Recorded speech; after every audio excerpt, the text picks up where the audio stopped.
Темирова завели на третий этаж и завели в зону вылета. Мы не успели с ним не переговорить. Мне лично, как адвокату в дежурной части, сообщили неверную информацию, что его там нету.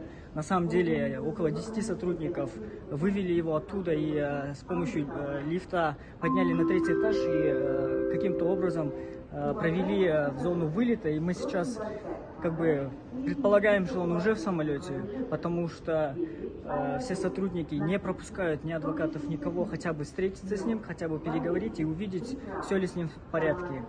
Мы не знаем, по каким документам он вообще вылетает, потому что все кыргызские паспорта были аннулированы, а российские паспорта, как минимум, насколько я знаю, они находятся у родных и близких Темирова.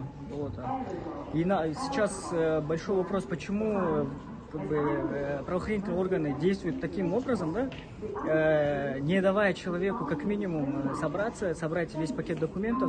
Даже если было такое решение, пожалуйста, предоставьте время, чтобы он смог спокойно вылететь из Кыргызстана нормальным человеческим способом. И такое отношение, как будто он преступник и совершил тяжкое преступление, хотя он был оправдан по многим статьям и по непонятным нам причинам подвергся выдворению из Кыргызстана.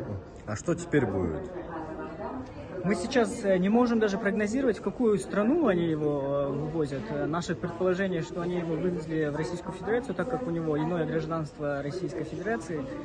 А на основании каких документов, я опять повторюсь, мы не понимаем, на основании каких документов его завели в самолет.